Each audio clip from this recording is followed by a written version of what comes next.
Hello, and welcome back to Dungeon World, where our adventurers are adventuring.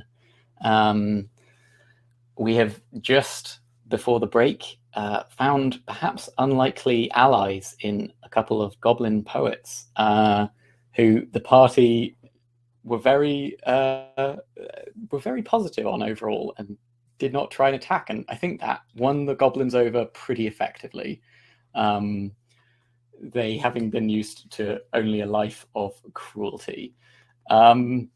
So, yes, you're still deep within this cavernous mine, and I think that the one who has been known as Glug is willing to show you a route that the goblins take normally to avoid trouble. And so as you progress, Glug shows you with, emphasizing how much effort it was to build, these pits which had spikes in them, and if you didn't pay attention to the darkness, But look at the craftsmanship on these. These are and there's another one of their tripwires. You were very good to avoid the first one. Yeah.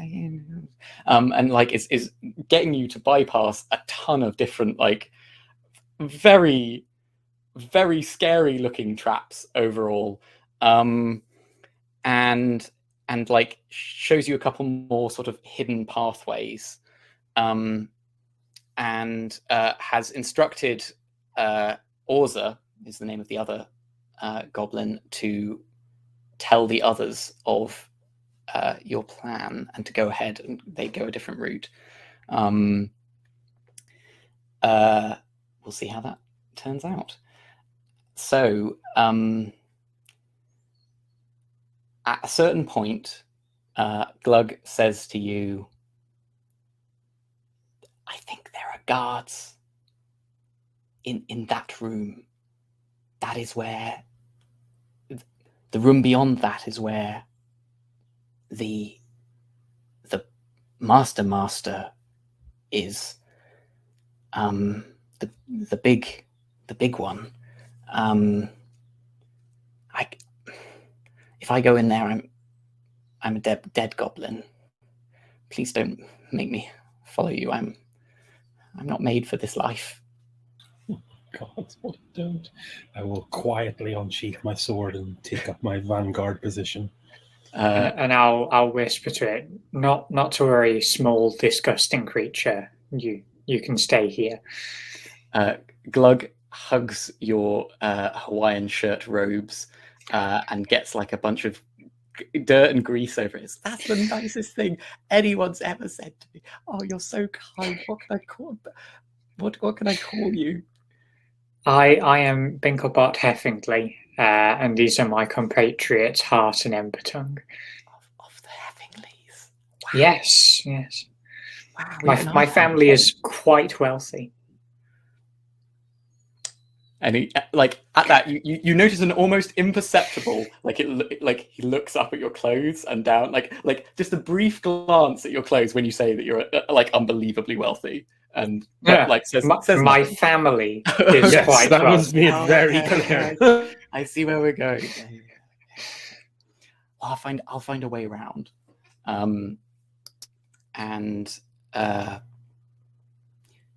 So he scurries off. Are there torches lining this part? There are torches around, yeah, and are they lit? And in fact, some of them were lit.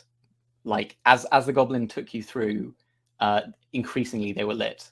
The ones that weren't lit were all the ones behind, before you got into the main tunnely area, and now this clearly has had foot traffic. What are you planning? What are you going to do? Are you basically making sure that there's a source of fire? many sources of fire, so I'm lighting Sure. any torches that are unlit, and if there are any wooden items or otherwise flammable items, like There's actually quite a lot littering. of flammable items just scattered around in various places. Like there's, bits of discarded wood and yeah. So Unless a responsible adult stops me, I will be lighting as much of it as I can on fire. okay. So yep, no, I mean that is totally fine. And so far, as far as you can tell, nobody has noticed the excess of fire. Perhaps because of your element of, I suppose you wouldn't know if there was somebody at the entrance, but I guess we'll see.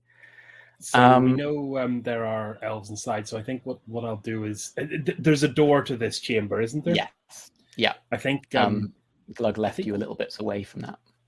I think we will. I think I'd like to prepare a trap. I will mention. Oh, interesting. Yeah, if we call out these elves and tell them that there's a fire, perhaps they will come and try and extinguish it. Yeah. We could also start a fire. Well, that's the double benefit here, because we're not lying to them, and elves hate lying. I'm not sure. Wait, I mean, okay, Hart. Do elves hate lying? Is that canonical? I think, yeah. I think kind of the more the elves that aren't weird elves like these elves are not big fans of lying. They're very and very you're kind of making zen. Yeah, you're making the assertion that maybe these elves also will hate lying. I think it's a fair one. Yeah. But not that I want to be on their good side going into combat with them. But sure. Let me see. So I'm basically setting a trap for these, and what I want to do is throw my voice so I sound like one of them, and in their. Oh, interesting. Because I've heard them speak, so I'm going to go. You have.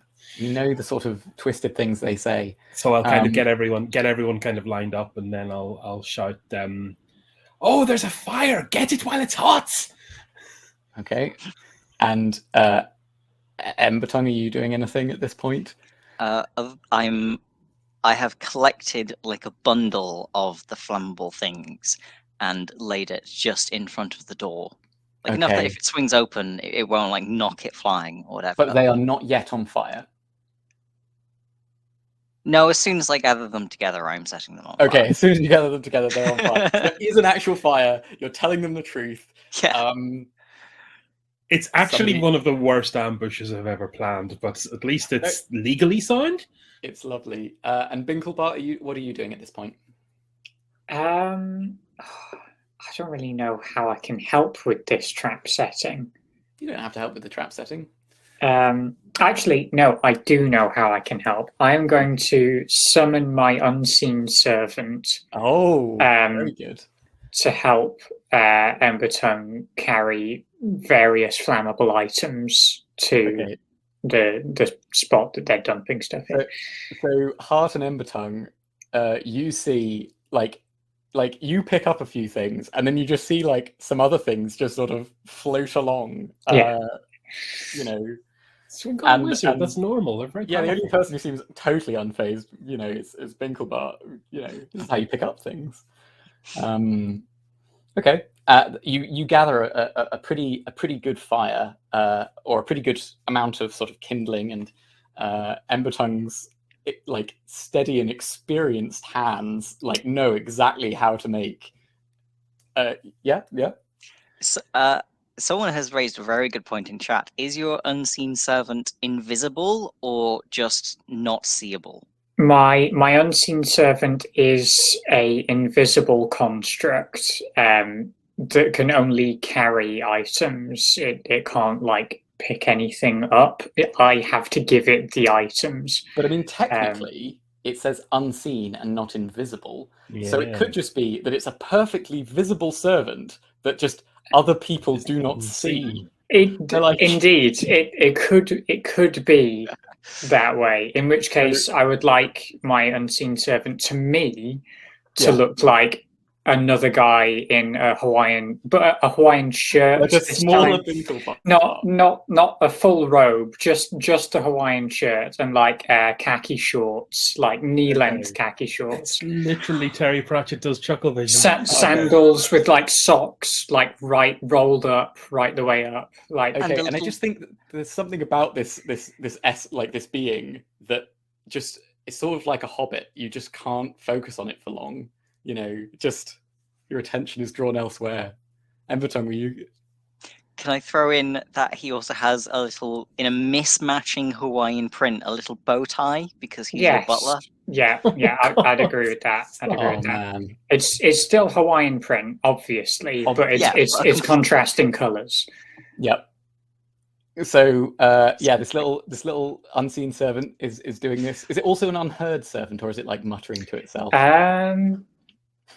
It doesn't say whether it produces sound or not, but we'll go with it.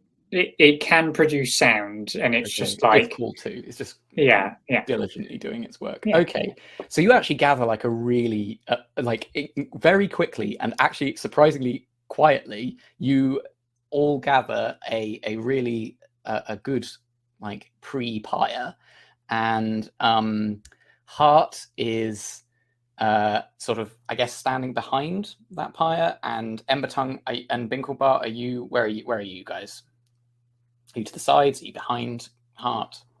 I am going to be behind Hart. Okay. And maybe Embertongue is near the pyre, possibly. Okay. Yeah. So Hart bellows out in an affected Elvish accent, I suppose. Yeah, in an affected Elvish accent. I think that this might be defy danger, but charisma. So the danger is that they will see through this ruse. But you're using your like social skills to fool them. So roll plus charisma. Okay, here we go. 2d6. 9, 10, 11 in total. Okay, so it's spectacular. So you don't actually. I'll say you can choose. Either you can have them not suspect a thing, and it to go off like your ambush to go off like really well, or you can make it have it won't go off perfectly, but it will have greater effect on them. Like it will cause more devastation. It will put you in a better position, but there'll be some complications to it.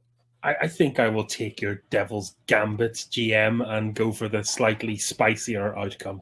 Okay, the spicier but more damaging outcome. Okay, cool. Or more devastating outcome. So you say, what do you say? You say...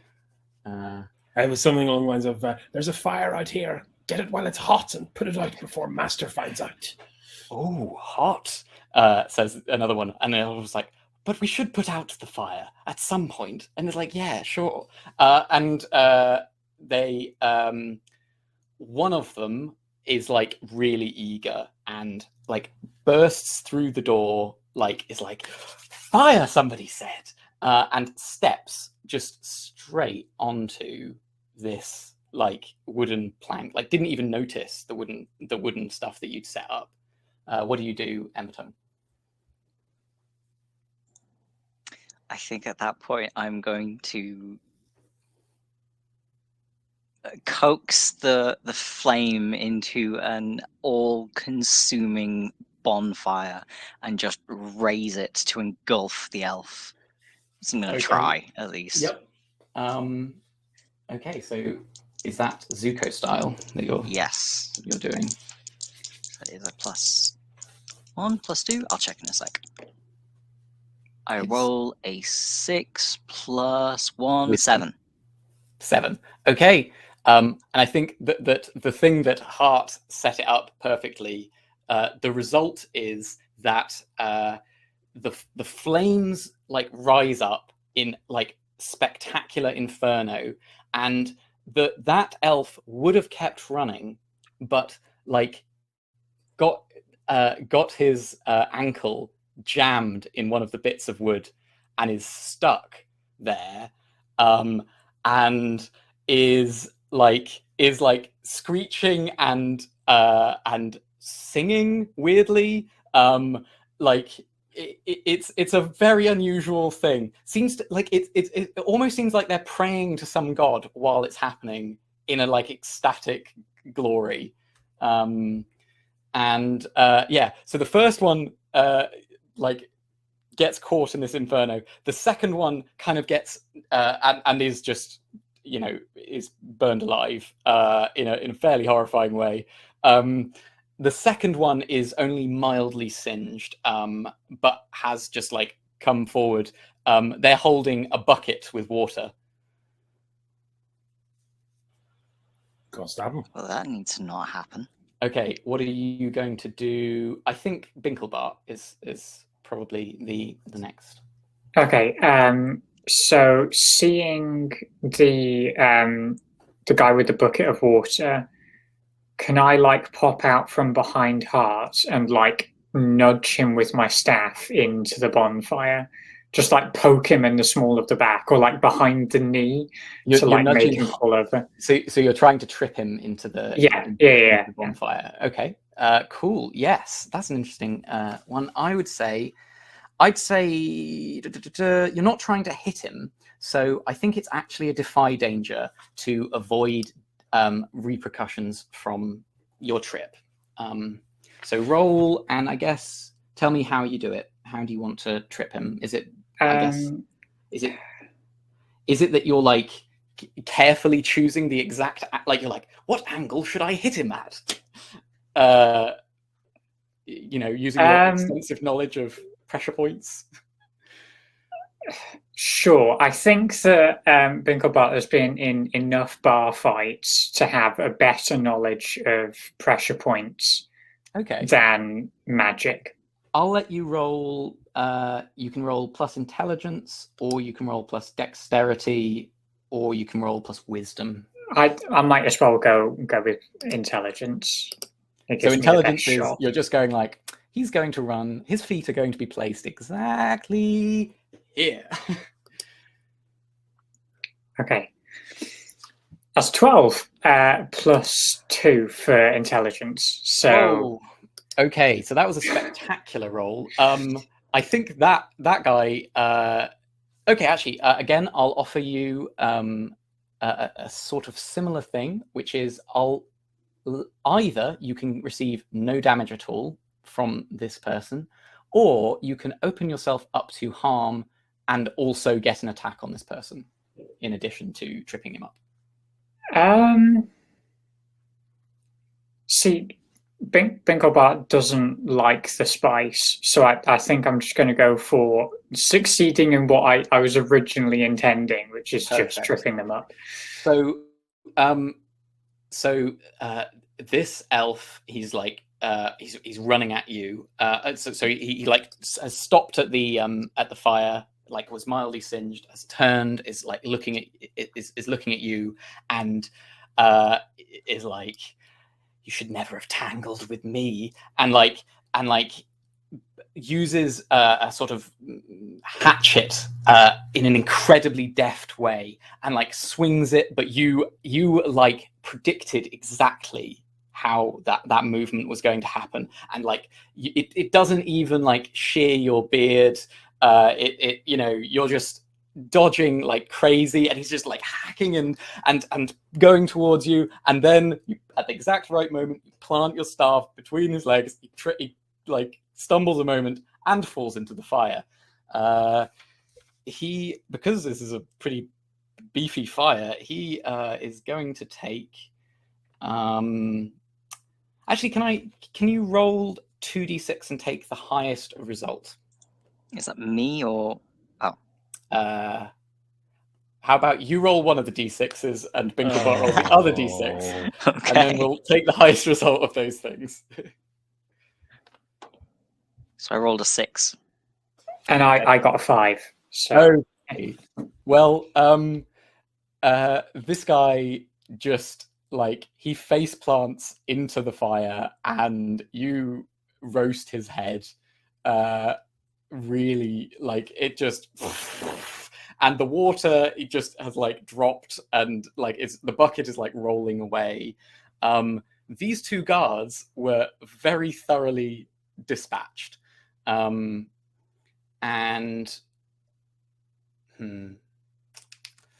I think I want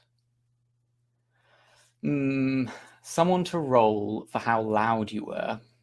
Well, that probably won't be necessary, because as soon as Brinklebart like trips the guy over, he's just going to like put both hands in the air and just go huzzah. But then as he watches the elf like burn to death, he's gonna pause mid celebration and then just start vomiting in the corner. Oh my God. Similarly, but also differently, at the sight of the two burnt elves, Embertongue is just going to cackle loudly and sort of like hop from one foot to the other with the torch held victoriously over their head, like. Okay. I'll take a face palm for however many health points that heals. Yeah. There's no actual health point damage, but like soul point damage, that's different. Roll for sanity. Yeah. So upon these huzzah and sort of cackle, you hear a voice saying, "That doesn't sound like one of our cackles," and then they say, "Come with me," and you hear a familiar voice saying, coming round the corner, saying, "Unhand me! You'll never turn me from the path." And then rounding the corner, you see the familiar face of Brandon Heffingly. His hands, one of his hands is replaced by a terrible sound, like enormous fleshy demon sort of hand, like it's just sinew and bone. The other hand is just a lump, and it like stretches down like towards the floor, and he's like like weirdly contorted. And then he says, "Unhand me! You'll never turn me from the path." And he lurches towards you there's an elf that is kind of prodding him towards you, and he approaches, and he says the words "unhand" to you, Embertongue, and takes a swing. What are you going to do? I'm going to dodge into the fire. Oh, very nice. Okay. I'm going to give you the choice of what you roll Defy Danger on, because that's either quick thinking. I suppose you don't actually take any damage for... Nope, no magical heat and fire cannot harm me. That is a handy one. So you can roll for quick thinking because you're intelligent. That's a clever thought. Or you can do wisdom. Just whatever stat really you feel like rolling on that one, because I think that's a clever idea. I am a wisdom person, so I will roll on that. +1. 8. Okay. I'm going to say that you can either get out of this scot-free, or you can take a hit, and you're taking a hit for one of your friends. As in... Sorry, go on. So you can either back out without taking any damage, but one of your friends is going to suffer some consequence, or you can take some amount of a hit. I'm going to take the hit. Okay. he his claw like is just going for your entire torso, and there, you know, the little medallion that you have. Yes. The little he tears that off, and like and it scatters into the pit, into the fire. And you get knocked back, but you don't actually take any damage from it. Not physical damage anyway. Just emotional. Okay, Binklebart, what are you doing? He says, "Me, you'll never turn me from the path." And then like his sort of like weird long elongated mace hand thing is like swung in your direction. Okay, so if he's trying to make an attack towards me, I'm just going to go Cribbins and just take out one of the books and just like hold it in front of me, as a shield. Okay, interesting. So is this you using your pouch of many? I'm going to use one of my 5 uses of the bag of books. Yes. Okay. All right. What do you think is the book is about? I probably haven't got to reading it yet, but no. It will look like a faded red bound book.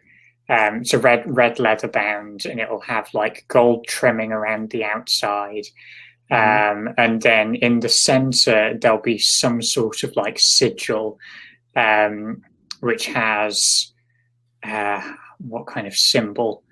A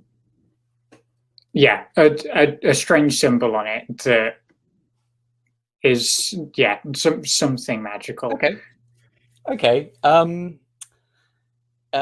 He's like his hand smashes into the book. A weird like greenish light emits from the book. A loud bang is heard, and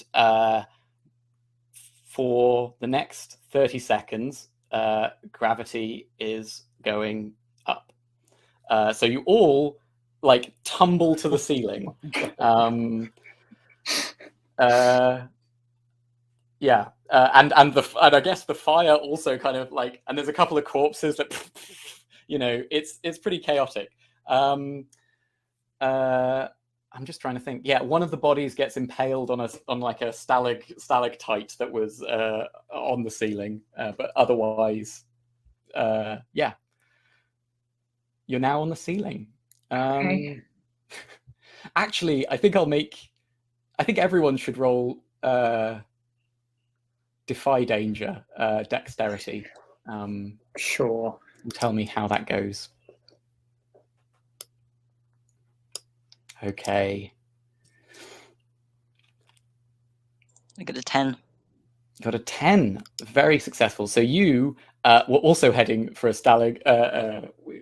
stalactite, and you sort of like carefully like clambered up it, and now oriented yourself like really well to the new found gravity situation. What about you, Binklebart? I only get a 6. You only get a 6. Well, mark experience. I love this consolation prize mechanism. It's really... and you too, Hart. You also mark an experience. You're learning from your mistakes, you know.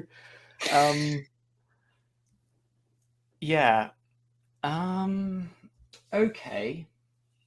So I'm going to say that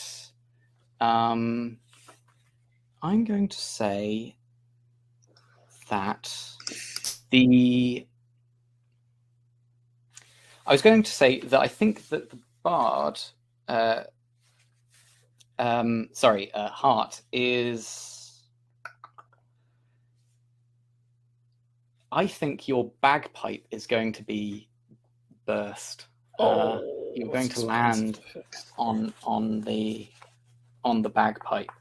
And Binklebart, I think you're just going to like you're going to hit your head in an unpleasant way, and I want you to take D4 damage, please. Okay, cool. And I should probably John, can you roll for the elf and D4 for the elf and for the ex-lord, the unusually armed Lord Heffingly. Elf was a 3. Okay. And Lord Heffingly was only a 1. Okay.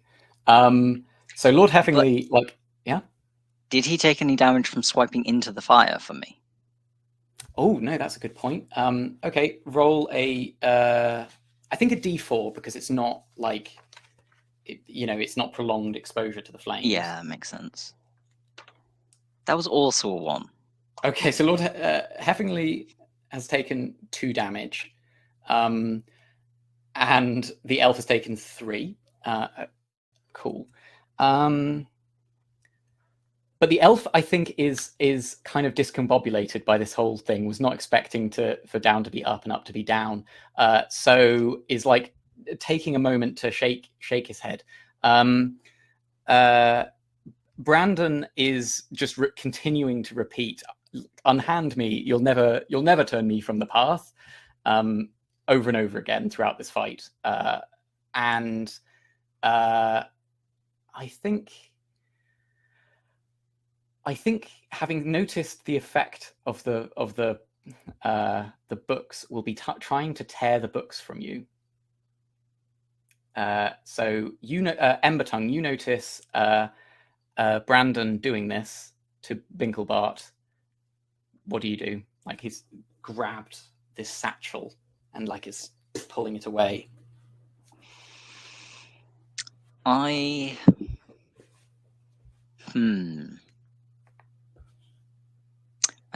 automatic thing would be to go for fire again. Because why not? Sure. I'm wondering whether we're just doing some kind of distraction, like climbing up his back, or something, would make more sense. But setting him on fire would also probably distract him. So Yep. I'm going to go. Either are good. I was just sort of going, he's pretty flammable. He also has some metal on him.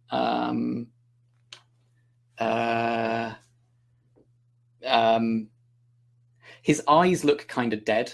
Now that you've gotten up close, it's weird. He doesn't seem all there, but yes.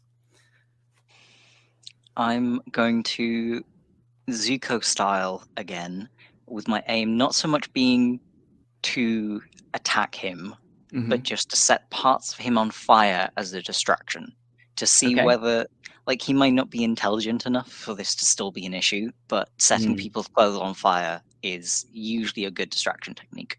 Yep. So, sure. That is 7. 7, okay. You successfully set him on fire, or set some of his clothes on fire. He doesn't seem... like, he seems to notice, but he doesn't seem to stop what he's doing. I think he has now torn away that book of spells from you, or like at least, and the books are like tumbling down or up because gravity is going wrong. Hart, what are you doing? This gentleman has telegraphed his request and his weakness like a Dark Souls boss. So I'm going to take my rapier. I'm going to try and cut his gosh darn hands off. Ah, okay. That's an interesting idea. So yeah, and my I think rapier that's is Flash, it is, but my rapier is precise, and I am doing a cold shot here. I'm not sure exactly the mechanism behind precise. I just thought I'd let you know. Are you trying to disable his hands in some way? I think so. Well, I mean, by severing them, but yes, that yeah. I guess like if it's a rapier, is it more of a sort of stabby, or is it more of a slicey? It kind of is a bit more stabby, in fairness, but I'm hoping we can. Okay, yeah. So maybe you're trying to just like pinpoint like various tendons and like repeatedly stab until it like comes off, or something like that. Okay, yep. Roll hack and slash. I think it is going to be hack and slash, which is actually -1. 5. 5. Mark experience. Okay, you stab into his hands, stab into one of his hands, and he doesn't seem to react.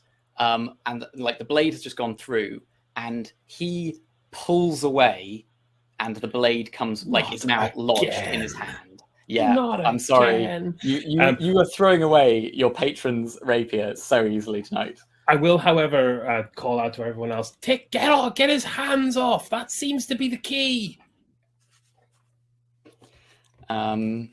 His clothes are on fire. Yeah. He's going to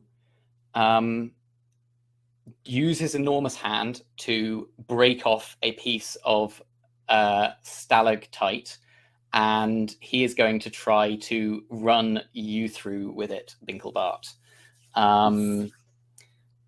And as he is running at you, gravity is going to reverse again, because it was only a temporary effect, and everyone's going to tumble to the floor. I'm willing to say that you, Binklebart, are vaguely aware that it probably was going to happen, and therefore, like, you actually were sort of worried that you were ready in some way. So he was trying to get the books that I'm holding, wasn't he? Yeah, and he has scattered a couple of them across the thing. Could I potentially have been trying to like hold on to the bag, Sure. and then tried to like almost push off from him with my feet? Okay. While saying, "Unhand my manuscripts, you fiend." We probably like harmonize on the unhand. Yeah, me. You'll never turn me from the path. Yeah, exactly. And I'm going to try and do that just as gravity is reversing. Okay. I'll say you can do that. Are you looking particularly closely at him when you do this? I am probably forced to, due to proximity. Okay. I think you'll have the intuition that he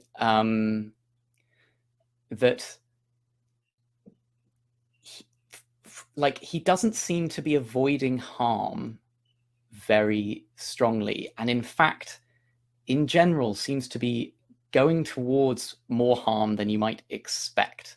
Like, he seems to be like, if you kick him, he seems to like lean into it, and he seems like, it's weird because he's kind of fighting you, but he's kind of being very sort of suicidal about it. It's really strange. Anyway, you kick him away, and he like flies off and like lands on the ground, and then a bunch of fire, like a bunch of burning logs, fall on him, and he will take. Can I have a D4, please? 2. Okay, cool. And the elf who was just regaining his consciousness, his like composure, has fallen again and is not in any better place, but does yell out. And on yelling out, the door to you hear a sound of a door opening, and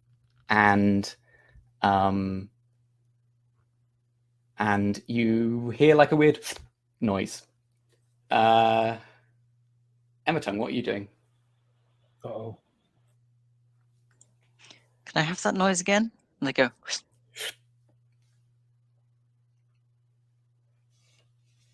Okay. I'm going to mentally file that away, and currently yeah. follow Heart's suggestion. So I'm going to give Burning Brand yet another try, and I'm going to try and call forth the fire that is littered around the area, and try and bring forth a blade once again. Okay. Fingers crossed. Fingers crossed. 5. Mark experience. The fire. So what happens is this time it arcs out and it doesn't actually have any particularly good target. It just hits, like it like flares up. But one thing that you notice, Hart, is that when it flared up, there was a shadow cast on the wall that didn't seem to have a source, and it came from that was the direction from which the sound came from. Oh, and Binklebart, your nose is itching a little bit. Invisible archer? Yeah. So what are you going to do? Yeah, I'll probably have started sneezing as well. I am very allergic. It's much more helpful as a detection mechanism than it is as a... Yeah. Okay. Brandon will recover from the sort of fires, and who would be closest to him at this point? Binklebart kicked him away.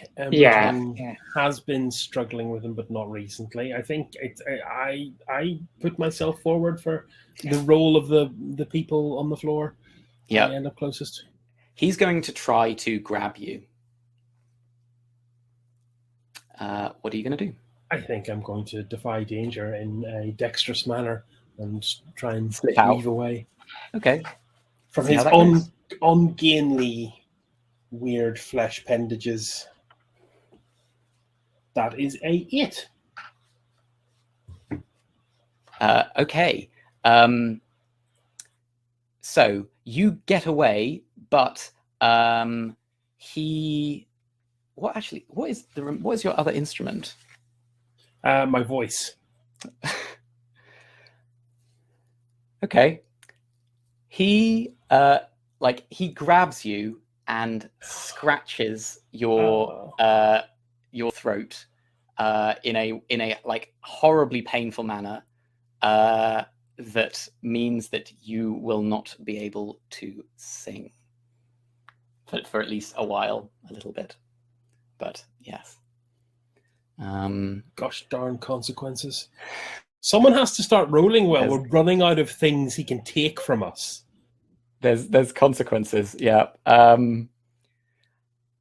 As the flame sort of flickers, like in his eyes, you do notice like his head kind of shakes, like he shakes his head, like, and for a brief moment you see his eyes become like clear, and when that happens, he doesn't say, "Unhand me, you'll never turn me from the path."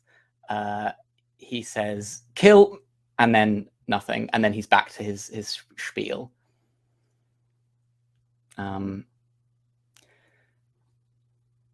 And yeah, so so Binklebart, you have just sneezed strongly, and the other two are currently embroiled with this guy. What do you do? In the firelight, can I see the shadow of anybody? You can, now that you're looking for it. You can see a shadow that doesn't seem to have a body.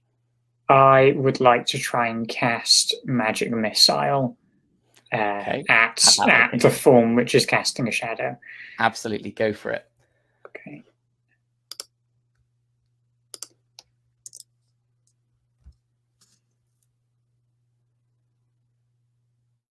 Okay, that is a 12 in total.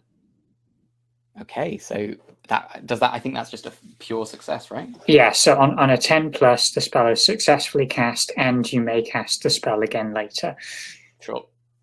So deal your 2d4 damage.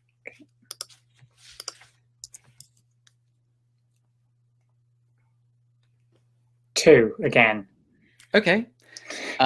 So the spell hits the target, and he yelps, and the invisibility is shed from his body, and it is the Lord. And he's sort of mid-sneak, because he was trying to be really quiet, but apparently you hit him, and now everyone can see there stands the Lord. He holds in his hand a like a pair of rocks, like a couple of rocks, and seeing that he's visible, he strikes them together, and a spark emits from them. It's like a flint and tinder, but every fire in the room is like drawn to this point. Like, so they all like go out and contained in this like tiny little area in front of one of the rocks that he holds in his hand. And you, Ember Tongue, notice that you have this sense in general of like the fire that fuels people, and the thing that keeps like gives people passion.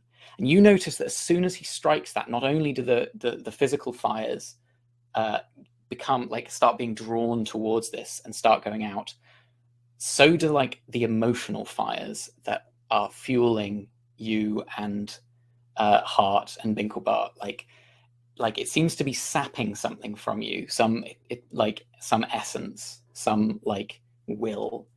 What are you going to do?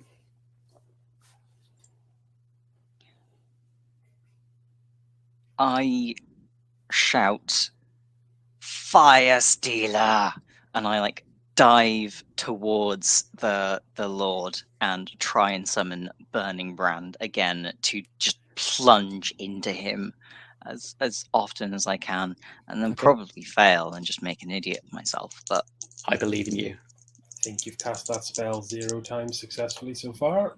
Got so much experience. 7. Wait. What is it? It's a Constitution, which is a +1. 7. Yes. Hooray! Oh my god. Okay, so just what kind of weapon is it? So it is a dagger, or like that same sort of. Yeah. It's kind of like a short, like a gladius size for me, but a dagger for everyone else. It is fiery. It is a touch weapon. It is dangerous. I don't have written down on my sheet what that means, and I Don't have worry, 3 dangerous uses of it. Dangerous means what you think it means. That it could also hurt me. Yep, or it could cause peril. So which ones are you going for? Which ones? Yeah, I also have like one of 4 possible effects of hand, thrown, +1 damage, or to remove the dangerous tag. What do you want to go for of those? Is hands in like literally like a hand weapon, or is it I hold it in my hand? I'm not entirely sure. What do we feel? Like, let's say that it's a weapon that you can kind of. I could look this up, but yeah. Consumes 1 use. It's hand, or it's thrown and near, or it's 1 damage, or it's removed the dangerous tag. So it always gets hand. It's hands or thrown. Oh, so you're just choosing the type then? Yeah, I guess. So I guess if I'm going for a sword, I have to go for hand. Hand. Yeah. Okay. Yep. Yeah, it just determines the range. Let's say that. Cool. I'm gonna try and stab him in probably the mid-thigh, and that is a D8. It's pretty fiery. That is a 7. Oh, That Okay. consumes one of the uses of it, because I have 3 uses. Okay. So is this currently a dangerous weapon? It is dangerous and fiery.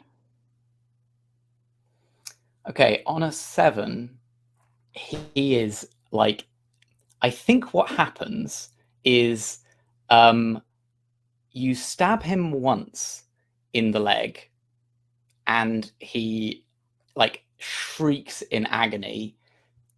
He drops the rock that has the like condensed fire, and it hits the ground and the fire just explodes outwards. And like obviously for you, totally fine, but it like amplifies the effect of the the dagger in his leg, and just a wall of fire is coming for both Hart and Binklebart. So I'm going to want to know what you both do at the moment that that enormous amount of fire happens, and that the Lord lost concentration. Like the flash of flame in front of Brandon's eyes briefly, like again, his head, he shakes his head and says, "Me, kill me." Like I can't, and then he's back to the chant of "Unhand me" in his old heroic way. no, he's bluffing. Take his hands off; it'll break the concentration. That's how it works. I played enough video games. Yep. So, yeah, what do you both do? What do you do, Hart? I will once again attempt to dexterously defy danger. And I understand this is a conflagration and there aren't going to be many options for escape, but I'm going to try and find a side gully where the fire will not scorch me as badly. Okay, and get to that as quickly as you can. Yeah. Cool. A heroic dive, I hope. Yep. I go to 7. Okay. So you dive behind some cover. When you do this, I think you sort of make a clattering noise that draws the attention of Brandon. Binklebart, what do you do? I think I'm probably more out in the open. So I'm probably just going to go, heck, and then just like go to the floor, cover myself in my robe, and just like huddle. Okay, I think that's quick thinking. Just try and avoid the fire actually touching like my skin. Yep. Yeah. Okay. So roll defy danger. Are we? What are we saying that is? Then are we saying that is Dex? I'm happy for strength, quick thinking. or Intelligence. quick thinking. Okay, intelligence. That is a 7 in total. Okay, so you successfully cover yourself up, but I think I'll also have the Lord now focus his attention fully on you, even though like he's still got this like burning brand in his leg. He's like he thinks that you're an easy target, and he raises his hand to do some to like cast some sort of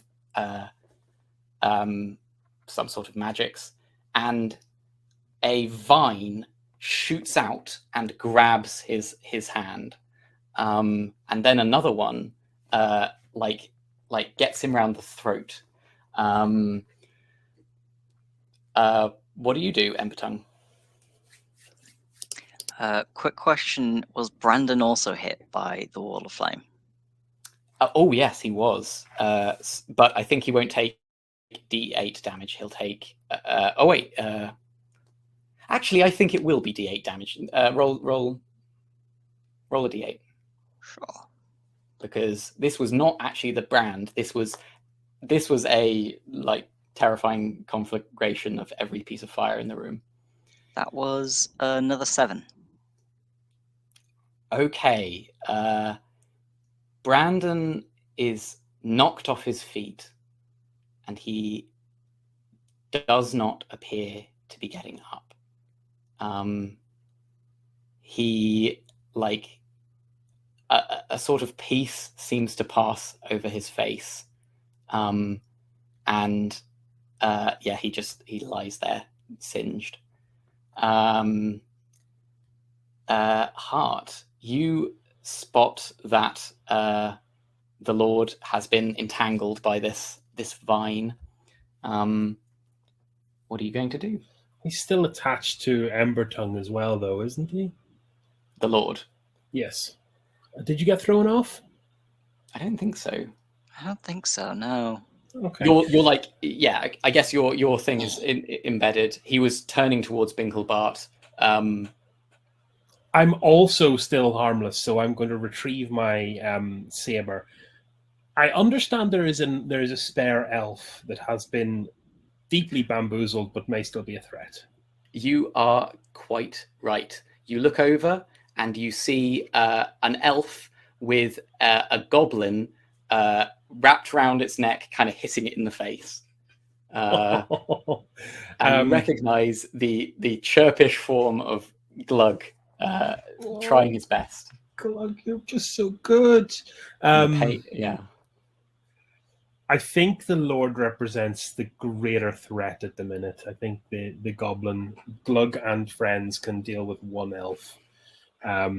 So I will come up and, assuming I can get some leverage, because this guy is clearly a little bit distracted, what with the being strangled and on fire. So I'll try and give him a little bit of a stab. Okay. It's a hack and slash. Yep, if that's the main thing you're trying to do, or if you're trying to defend Embertongue, then that's different. Like, if your main thing is trying to do damage to this person, actually, I think you raise a good point. It's not a hack and slash, because you're not engaged in melee with this person. You just deal damage to them. Okay. So just deal your damage, because they are currently unable to fight back against you. I'll take that roll. I roll a d6. I get a 5. Okay. Oh God. Okay. Yes. So you seem to stab through the like the sort of weird chitinous armor that like his flesh seems to become whenever you stab, and he is like he is just in such a bad way. Like he sort of flickers with invisibility briefly, and like one of his hands is obviously restrained by this ever growing presence of vines, and the one around his neck is very like bad. He like with his free hand drinks a small potion, and you see a darkness that you are familiar with in a small, about 5-foot sphere around him. Embertongue, you are still inside of this sphere. Hart, you are like on the edge of it at this point. I think Binklebart is outside. I want to know what you do. At being engulfed in darkness, I scream and scurry away. Okay, so that sounds like as like to the nearest burning thing I can find. Okay, just hide in the fire. Okay, and Hart, what is your plan?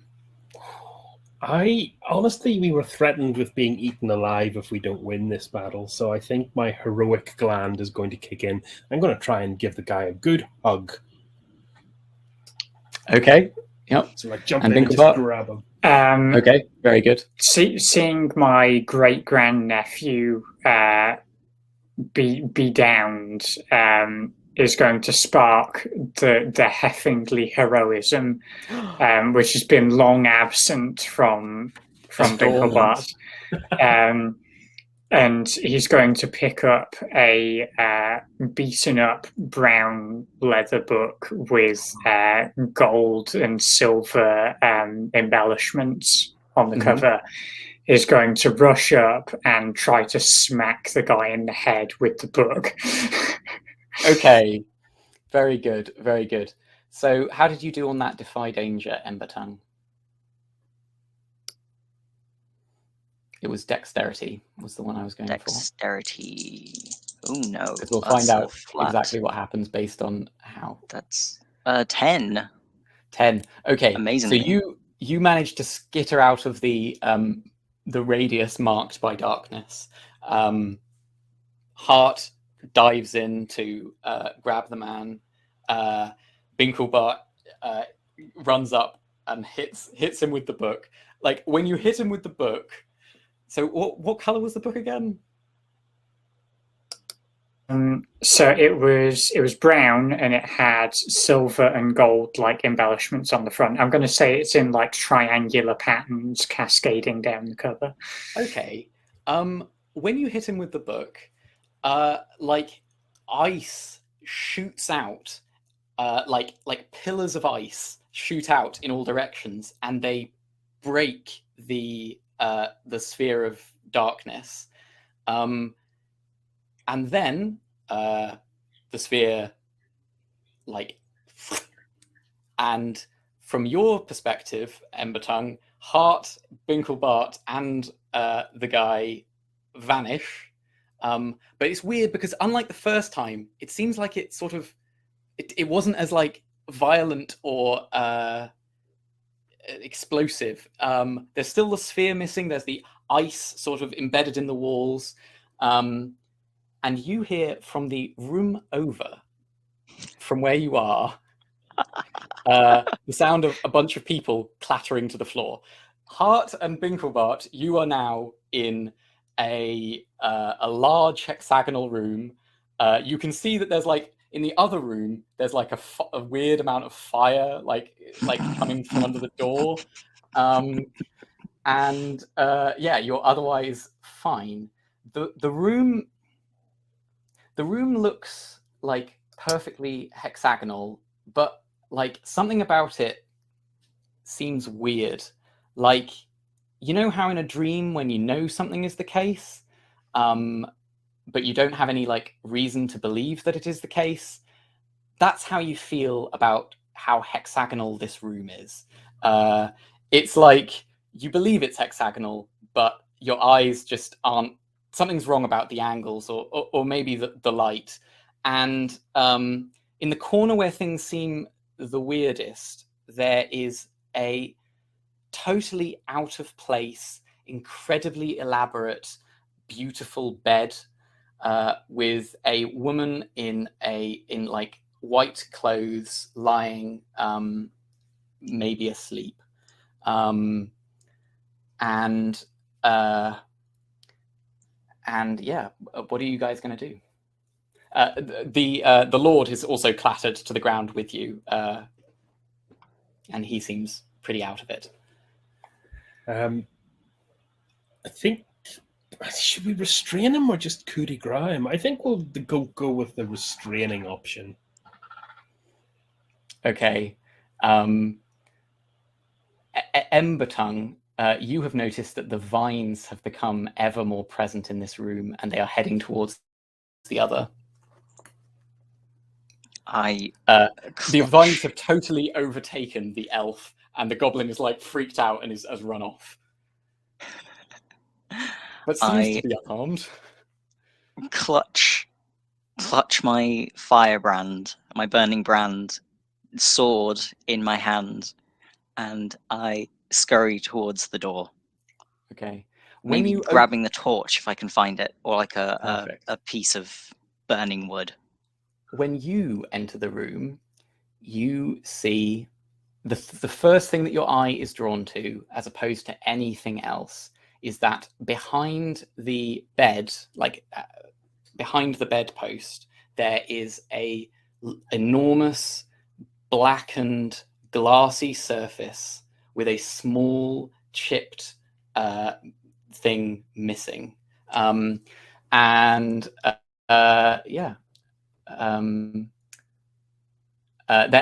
obviously a pile of your friends and the horrifying person.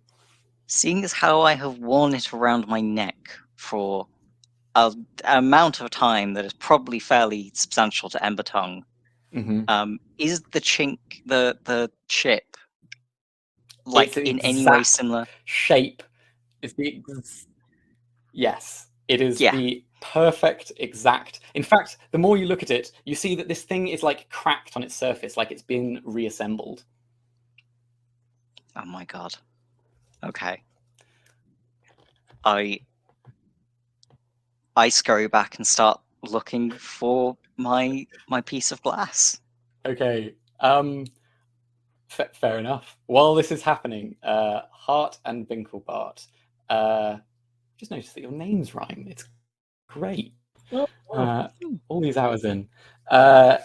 Yes. So the Lord, he, in desperation, is like trying his every single trick in the book, like everything he has. He's like tendrils are like bursting from him, trying to like stab out at you, but you're like, they're not. He seems like, your impression is that he's dying. What are you doing? Are you trying to restrain him? Are you trying to kill him? I think he's still kind of trying to, like, he's not passive. So I think I've switched over now. I'm gonna go and put a stab in. Okay. And I think that's just damage, isn't it? It's not even hack and slash, sure, unless you want it. Well, he's now trying to hit you, so I think that's okay. Let's have a go. So we're on a 2d6 minus 1. 7.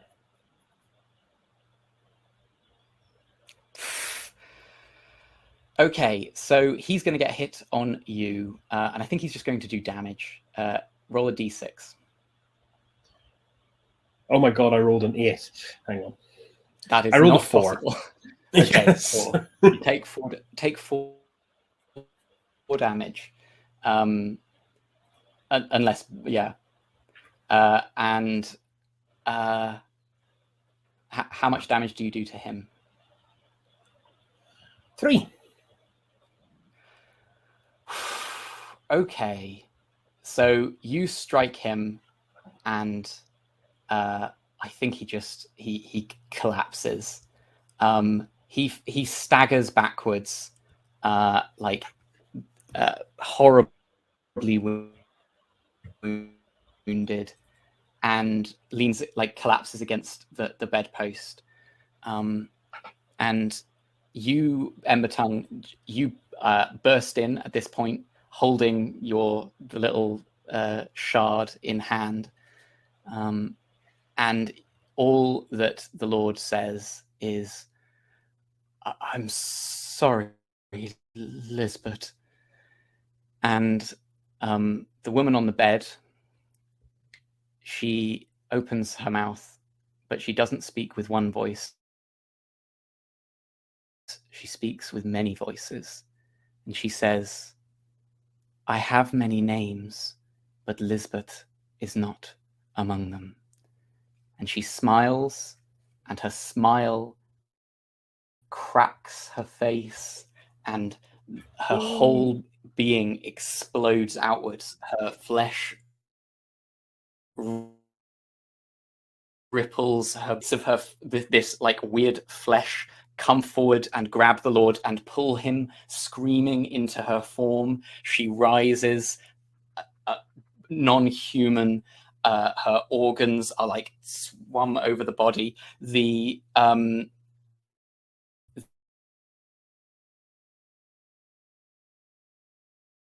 No.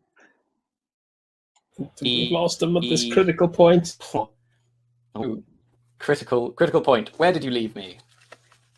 Her organs swim over her body, and Yes, phrases and the I plant didn't life. think I would say today. Yes, and the plant life is like bursting through the door, and you see the chimeric form start to come through, and the demon stands before you, and that is where we are going to end this one shot. Oh, You you monster! can cliffhanger a one shot, you absolute Yes, philistine. you can. Oh my god. Just to round off Binkle Bars, as that happens and there's this weird flesh creature in front of him, he's just gonna like let out a scream and just point at it and just go, kill it with fire. Yes. Yeah. Oh wow. Oh man. Well, thank you for being part of this one shot. Thank you very much. I have enjoyed it immensely. Yes. I hope that this was entertaining to our viewers out there. And yeah, thank you for being part of one of my first GMing experiences. This is stressful. But What a whimsical delight also very that fun. mostly And was, apart my from players the bits that are lovely. You are a Yeah, merciless I like to mix in a little bit monster, of but also I give you friends. yes. We did get a great number of friends, which was delightful. Okay. Oh, I'm getting a lot of praise in the chat. Thank you, Lord Malice, for your kind words. But one of the great things about Dungeon World is that it is incredibly collaborative, and I wouldn't have been able to do this without talented and imaginative players who make this whole thing tick. So with that, maybe I should do the final promo. You can get us more of this if you like. There are loads of YouTube VODs of various different types of TTRPG stuff in a lot of different systems. We also run regular role-playing sessions, and yeah, you can support us on Patreon or just join our Discord. It's a lovely place. So yeah, do we have any comments or questions or anything from the chat?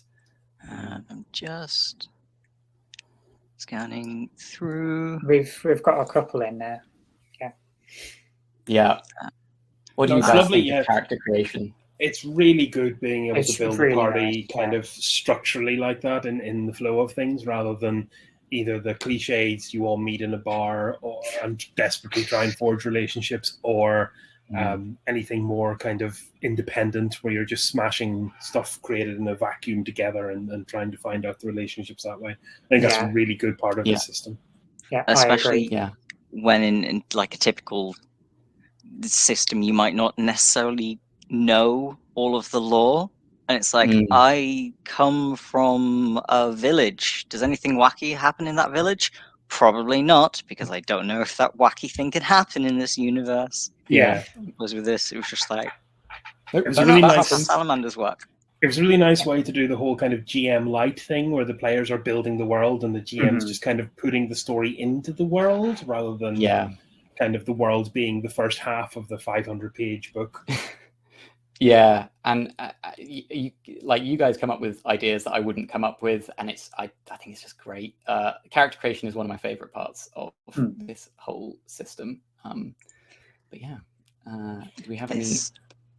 Oh yeah, I was going to say, this makes me really want to play a game called Microscope with all of you, which was basically what we did for character creation, but for a entire multi-era point in time or location or something, and it's just very, very cool. Maybe coming soon as a one-shot to a certain role-playing channel.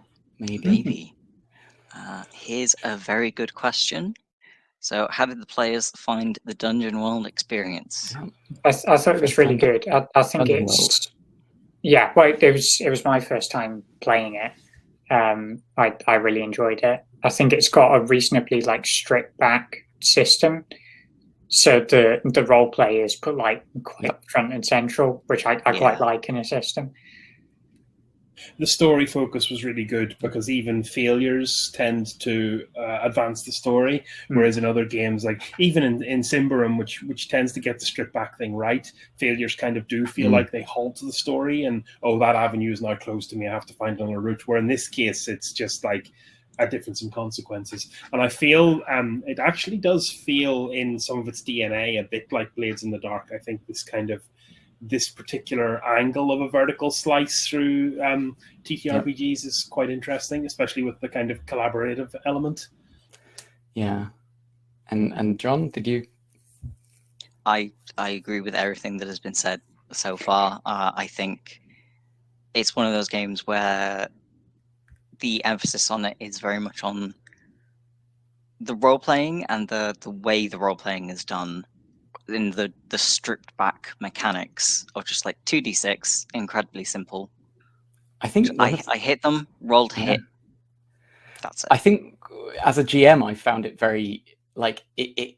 The thing that's tricky is getting out of your head that people need to roll for everything, because I think I possibly erred a little bit on the side of too much rolling. Whereas like I think more often you can just be like, the fiction says that this is impossible, so you just can't try it. The fiction says that this is totally easy, so you just do it. And I think that having that kind of attitude is something I tried to do, but it's tricky coming from lots of other role-playing games where you're like, no, the role is the most important thing. It's like, no, the role is not the most important thing. Yeah, it's continuing the story. No, I really liked it actually. And especially loved it. It was a good trio and definitely would be. I think Holly mentioned it in the private chat later. Absolutely miniseries potential there. Kind of if anyone wants to start writing fanfic about that group, I'd certainly be a consumer of that. Winklebart and Embertongue versus Heart. How did you find as the GM? I'm assuming the story was pre-written. How did you find slotting it into the world that we'd kind of made? So there were some aspects that I did pre-write. There were, however, I did try to leave off certain aspects. Like I try to more go with like, well, I want there to be this kind of entity, or maybe this is a cool idea, or whatever. But like, I think if you stay a little bit open in terms of what the actual story is, like in my head, I think there were different ways that this could have gone. And if you just sort of go, okay, well, I like these sort of elements, and let's see what the players decide to do. Like, yeah, I would definitely say that like you guys dealt with, like, for example, the forest spirit in a very good way. And there are different ways that could go. And it's not, I didn't take for granted that like, oh yeah, it's always just going to work out in X kind of way. So I think if you're going to accept lots of player input, you need to have fewer ideas almost. And so that, that whole stuff about the darkness, I was like, okay, that's cool. I'll try and make it so that that fits into the thing. And yeah, I don't know.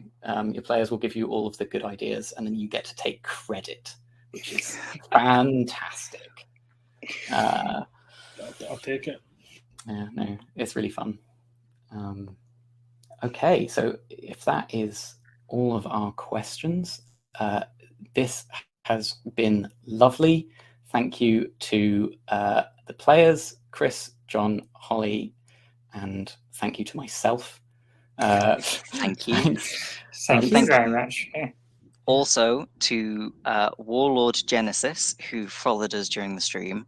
Oh. And also to Kimport, Mike Twing, and Leewise. I'm so sorry if those names are supposed to be pronounced and I've pronounced them in the wrong way. I I think you did it perfect. But there are a lot of vowels and consonants, and I'm not particularly used to them because I speak a stupid language. Yes. So thank you for joining us. This has been wonderful. Good night. Bleh.